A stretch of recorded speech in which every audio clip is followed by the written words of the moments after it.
అందరికీ నమస్కారం. ఈ వీడియోకి స్వాగతం. ఈ వీడియోలో మనం యూజర్ ఫ్లో గురించి తెలుసుకుందాం. మన పార్కింగ్ లాట్ సిస్టమ్‌లో యూజర్ లాగిన్ అయిన తర్వాత ఏం చేస్తాడంటే, ఫస్టు పార్కింగ్ స్పాట్ అనేది అవైలబుల్ ఉందా లేదా అనేది చూస్తాడు. మనకొచ్చిన వెహికల్ టైప్ బట్టి.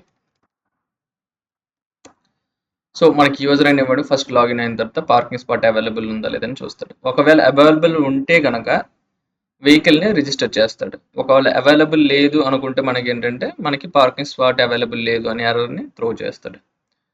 సో, ఇక్కడ మనకి అవైలబుల్ ఉందనుకుందాం. ఉందనుకుంటే వెహికల్‌ని రిజిస్టర్ చేస్తాం. వెహికల్ రిజిస్టర్ చేసిన తర్వాత ఇక్కడ చూసినట్లయితే మనం ఏదైతే పర్టిక్యులర్ పార్కింగ్ స్పాట్ అనేది అవైలబుల్ ఉందో దాన్ని బుక్ చేసుకుంటాం.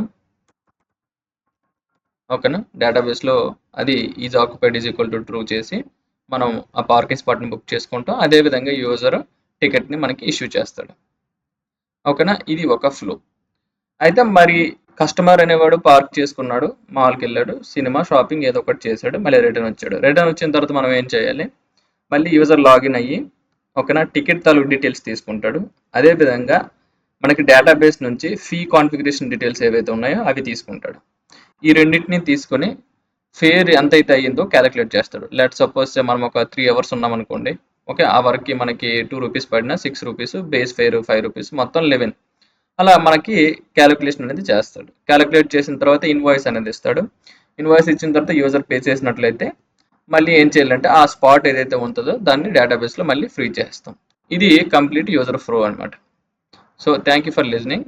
మనం మ్యాక్సిమం ఇప్పుడు మనం టికెట్ ఇష్యూ చేయడం వరకు నేర్చుకున్నాం.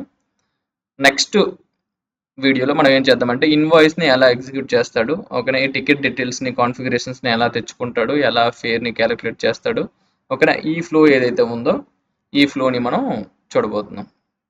థ్యాంక్ యూ ఫర్ లిజనింగ్ అండి.